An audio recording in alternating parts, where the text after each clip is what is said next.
gentlemen, boys and girls, welcome to another Bulletmarv video.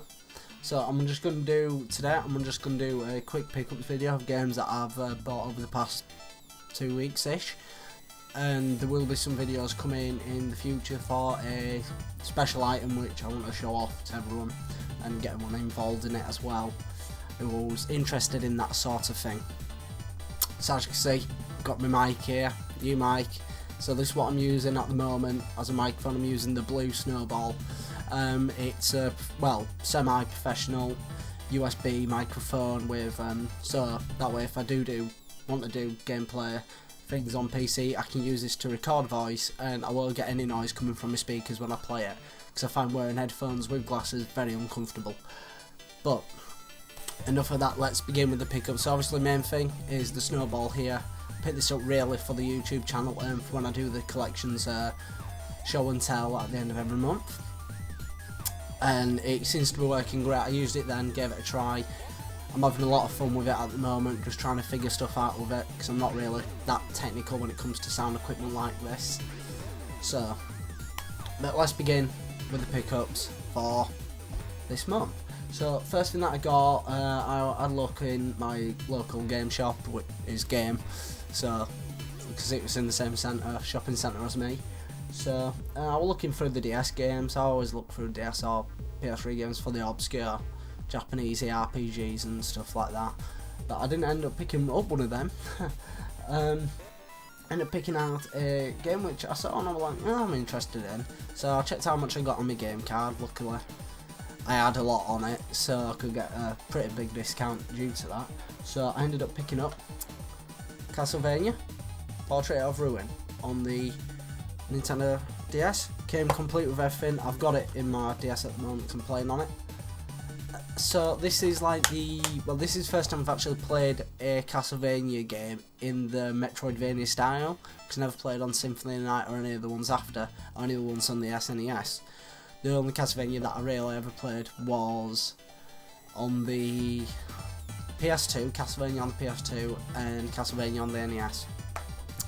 So I'm enjoying it at the moment. It's first time being introduced to the Castlevania sort of style.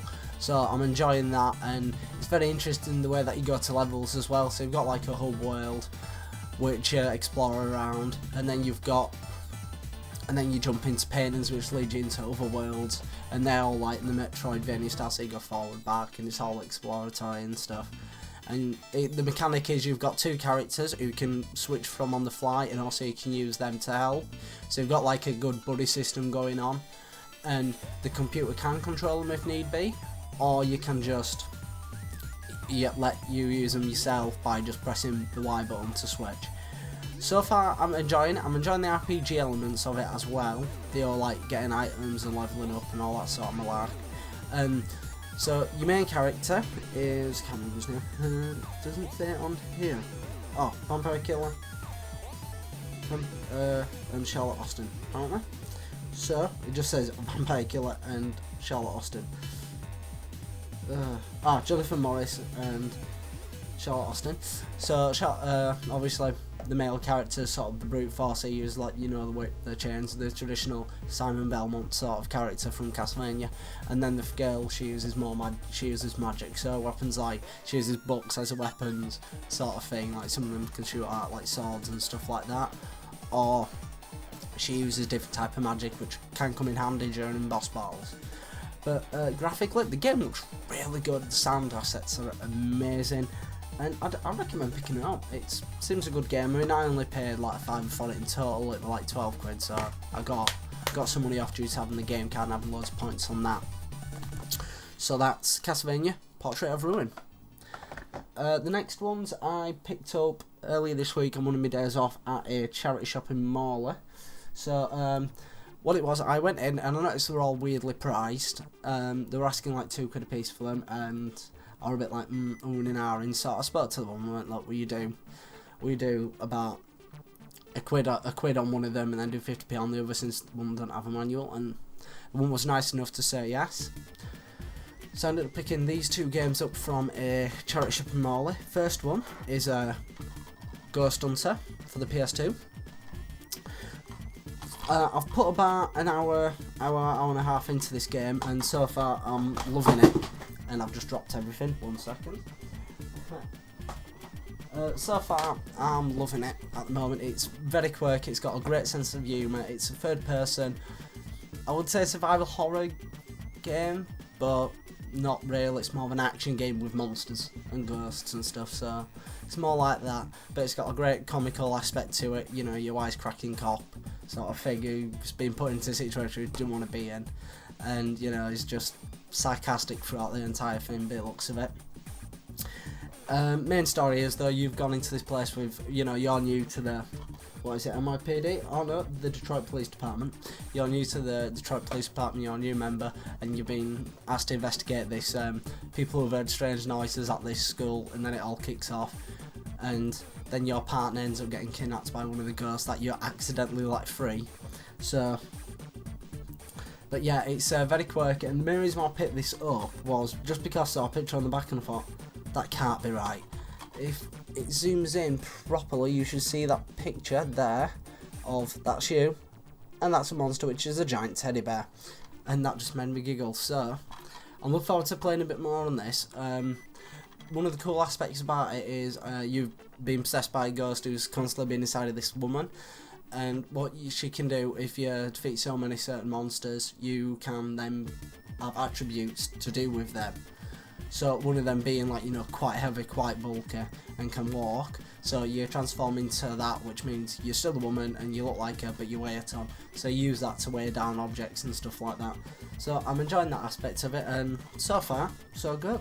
I do recommend it if you can get it for a good price. It's definitely a budget title by the looks of it. And the other game that I got was, I wanted to get this on the N64 when it came out on that, but I missed out on that and I couldn't find it anywhere because the Electronics Boutique at the time stopped doing N64 games, which kind of sucks really.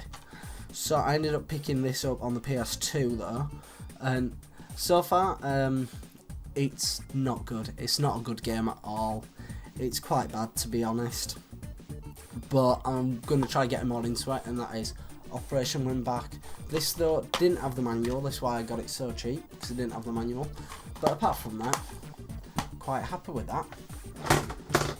I'm just knocking everything over now. Not good, Andrew. Not good. But anyway, also on that day I went into, we've got a shop in Morley which specialises in like second-hand goods, more or less, mainly second-hand goods, sort of like, you know, them electronic pawn shops that seem to be coming up everywhere, like cash converters and stuff like that.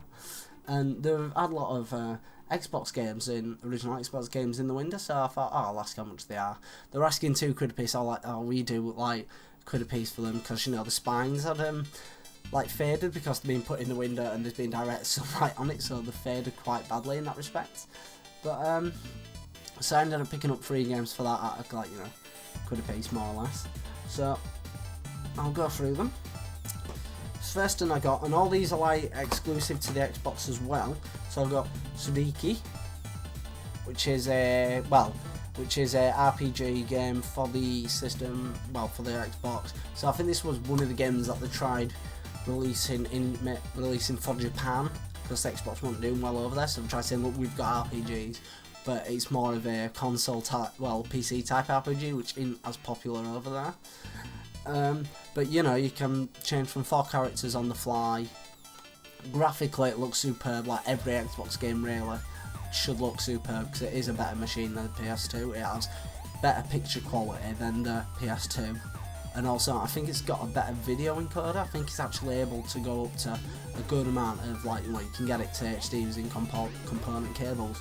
But yeah, so far, look, I've only put like about an hour into this, so I want to play more of it to see more about it, more or less. But the game seems very interesting and it seems quite fun to play. The only downside I have, which is at the moment the fighting seems very slow. It's like, it's slow in the way that Knights of the Old Republic is slow. It's like, you know, it just seems to, I don't like it being that slow. I'm used to, you know, turn-based, or if it is like, you know, like it is an action RPG. I'm used to, you know, being able just to swing the sword willy-nilly with a bit of speed, but this, like, seems to be a bit of weight behind all your attacks, which is a nice feeling. but it kind of puts me off a bit because that's not the type of gameplay that I like in those sort of games. The next game I got, which didn't have the manual, so I asked him to bulk it down to 50p, but was this one, Otoge 2. I haven't played the first one, so this is the first one that I played in the series. The game is in such bad condition. I mean, look at the spine cards, proper faded, but it seems to be quite good so far. I've only put like about 10-20 minutes in, not long, so I can't really say much about it, other than it looks stunning. This game is a gorgeous set piece. It shows what the original Xbox can do when told to. Everything looks crisp and clear on it, and all in all, it seems like a good game, but I need to play more of it, really, so I can't really give much away on that one at the moment, unfortunately. So next one I got, because I was a big fan of this during the 90s and, you know, the early 90s and stuff. Big fan of the TV programme, and when they released the game on Xbox, I was like, I have to have it. With all the original casting as well from the series, so you've got, you know, well, you'll know it. I think people who watch this have watched this programme, so you'll know all the actors in it. But the game is Buffy the Vampire Slayer, and this is a third-person brawler. So you play as Buffy, and you are more or less just fighting vampires. And the story is, so far, someone has come who you like, you know, you remember from your past. It's the villain from the first season, I think. So, but you find out he's still alive, and all hell's raining loose, and you're just there fighting zombies and kicking ass like Sarah Michelle Gellar does in the programme. And it's got that teenage sort of sense of humour about it as well, like the teenage quips that it had in the series. It's still got that retained into it, so it's pretty good. It's more of an extended storyline for the programme more than all else, and it is nice to hear all like the original cast in it. So a lot of witty banter as well between Buffy and Spike in one of the fights, which I enjoyed. Sometimes though, I do find what she says to be repetitive, because it seems to be the same thing over and over again some of the time, and same with some of the vampires as well. You know, people calling you like a cheerleading slut, for example. I apologise for swearing, but this is what people keep calling her in the game. But yeah, love the game, runs great on the system. The only other problems that I have with it are control issues, actually, to do with once you get cornered, you cannot get out. It's very difficult to get out because the camera just locks, so you can't move properly. That's the only problem that I seem to be having with the game. But again, it's another recommendation from me. And the last game I got, which I'm very happy to get, I've already put about 3 or 4 hours into this now, and I'm loving every second of it. And it's nice to get another game for this system, because I've only had 2 before, well, 3 before this. But I'm happy to get a game in the series as well, because it's very rare that I get games in this series because they're ridiculously expensive. So finding this for a good price, I got this on eBay. I got really lucky with it, and I'm happy to get this version of it as well. And that is The Legend of Zelda, The Wind Waker, limited edition, came complete with everything. The only thing is, someone's tried getting some red marker off there, and it's actually gone through the paper a little bit, so that's a bit of a discontent. But it's good now. Got both discs, all in good condition. And also, someone tried taking the sticker off there, but then I'm trying to taking the sticker residue off. So what I might do, I might just use a damp cloth, damp it off, warm damp cloth, and try scraping it off without damaging too much of the original front work here. Not much to say about this game. It is the best Legend of Zelda game in my opinion. It is better than Ocarina of Time, the controls better, the visuals are stunning, and all in all, it is a very, very, very impressive game.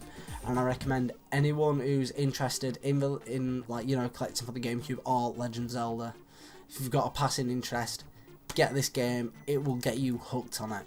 I mean, I got this and I'm like, ooh, actually, I need the Game Boy Advance adapter for it as well, so that then I can use Tingle Time and stuff like that. So I recommend picking this up if you see it for a good price. Normally it does go though between 20 and 30 quid, especially this version. This version's good though because it has the Zelda Ocarina of Time Master's Quest as well, on the other disc. So it is good to get that and play Ocarina of Time in upscaled resolution. So that's been my pickups for this month. Well, for a bit of this month.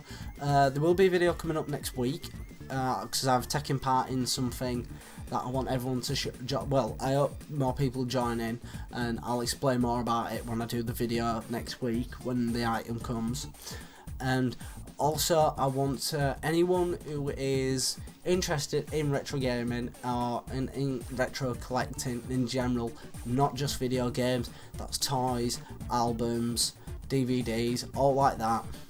There's a great website. I'm signed up to it now. I'm part of the show and tell every month. I've been part of it for like the past 2 months, and I've enjoyed talking to the people on there. Everyone is really nice. The community is really vibrant, and it is and I can't strongly recommend this website enough. I'll leave it in the comments. I'll leave it in the description below. It is collections.com. It's a great way to find and connect with people who have the same interests as you, if you are a retro collector of anything pretty much. And yeah, as I say on the end of every video, I've been Bulletmarv, and keep on gaming.